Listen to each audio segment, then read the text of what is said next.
बहुत दुखद और दुर्भाग्यपूर्ण घटना का ब्यौरा मेरे स्टेटमेंट के द्वारा सदन के समक्ष रखने के लिए मैं खड़ा हुआ हूं। दिनांक 7/2/21 को सुबह लगभग 10 बजे उत्तराखंड के चमोली जिले में अलकनंदा की एक सहायक नदी ऋषिगंगा नदी के ऊपरी जलग्रहण क्षेत्र में एक हिमस्खलन की घटना घटी, जिसके कारण ऋषिगंगा नदी के अभी भी रहेंगे आजाद जी। ऋषिगंगा नदी के जलस्तर में अचानक काफी वृद्धि हो गई। ऋषिगंगा नदी के जलस्तर में वृद्धि के कारण आई बाढ़ से 13.2 मेगावाट की कार्यरत छोटी जल विद्युत परियोजना पूरी बह गई।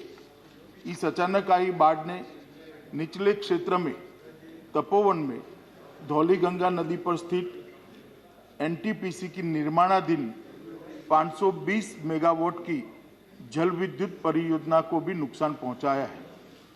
उत्तराखंड सरकार ने यह बताया कि बाढ़ से निचले क्षेत्र में अब कोई खतरा नहीं है और साथ ही साथ जल स्तर में भी कमी आ रही है। केंद्र और राज्य की सभी संबंधित एजेंसियां स्थिति पर कड़ी निगाह रखे हुए हैं। 7 फरवरी 2021 के उपग्रह डेटा के अनुसार ऋषिगंगा नदी के जलग्रहण क्षेत्र में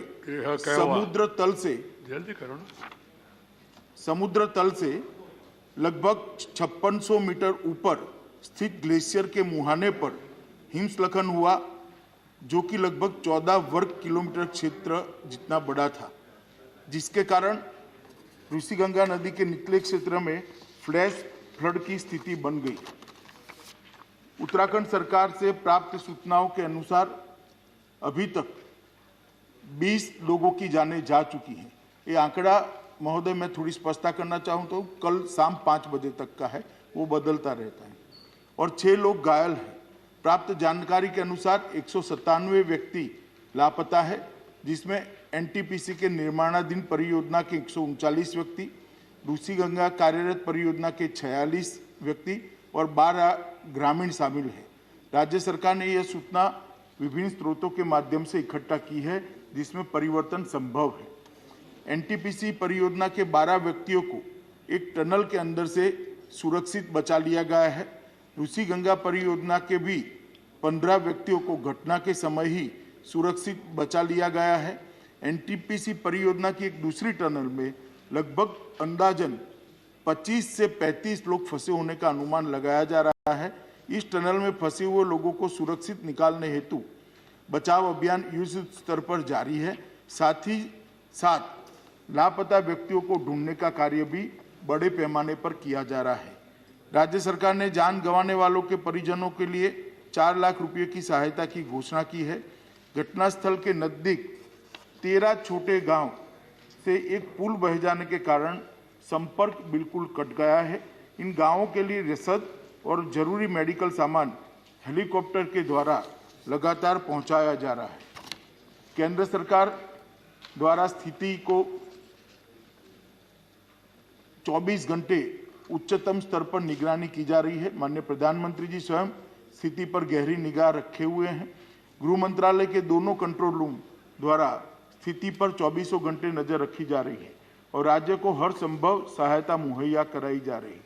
विद्युत मंत्रालय के माननीय राज्य मंत्री ने घटनास्थल का दौरा किया और चल रहे राहत एवं बचाव कार्य का भी जायजा लिया है। आईटीबीपी ने अपना कंट्रोल रूम वहां स्थापित कर लिया है और उनके 450 जवान सभी जरूरी साजो सामान के साथ घटनास्थल पर राहत और बचाव अभियान में लगे हुए हैं। एनडीआरएफ की 5 टीमें घटनास्थल पर पहुंच चुकी है और राहत और बचाव अभियान में लगी हुई है। आर्मी की 8 टीमें, जिसमें एक इंजीनियरिंग टास्क फोर्स भी शामिल है, घटनास्थल पर बचाव कार्य कर रहा है। एक मेडिकल कॉलम और 2 एम्बुलेंस भी घटनास्थल पर तैनात है। नेवी की एक गोताखोर टीम भी घटनास्थल पर तैनात की गई है। एयरफोर्स के 5 हेलीकॉप्टरों को भी इस कार्य में लगाया गया है। जोशीमठ में भी प्रशासन द्वारा एक कंट्रोल रूम स्थापित किया गया है। घटनास्थल पर विपरीत परिस्थिति में भी घटना के बाद से ही लगातार राहत और बचाव कार्य तुरंत शुरू कर दिया गया था। टनल में फंसे लोगों को बाहर निकालने के लिए रात भर के अथक प्रयास के बाद आर्मी द्वारा टनल के मुंह पर पड़े मलबे को साफ कर लिया गया है। काफी अंदर तक हमारे लोग गए हैं। केंद्रीय जल आयोग के जो कर्मचारी अलकनंदा और गंगा बेसिन हरिद्वार तक में कार्यरत थे, उनको भी अलर्ट पर रखा गया है। सशस्त्र सीमा बल की एक टीम भी घटनास्थल पर पहुंच चुकी है। डीआरडीओ की एक टीम हिमस्खलन की निगरानी करती है, घटनास्थल पर वो भी पहुंच चुकी है।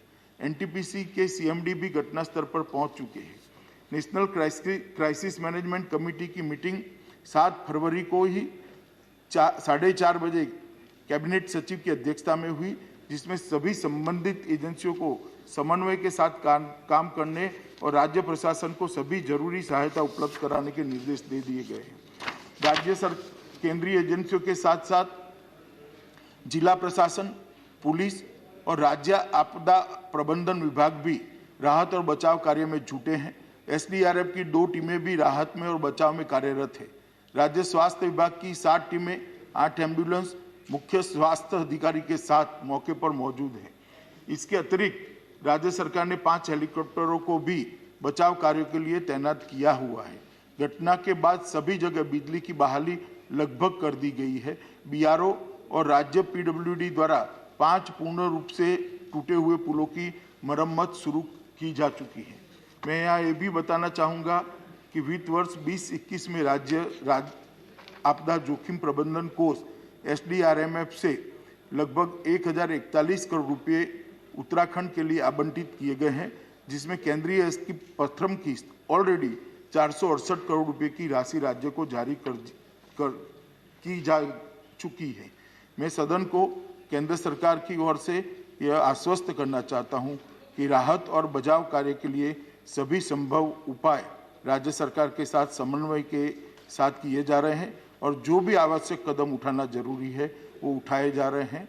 और मैं सभी मृतकों के लिए अपनी ओर से, सदन की ओर से श्रद्धांजलि व्यक्त कर समाप्त। I request all the members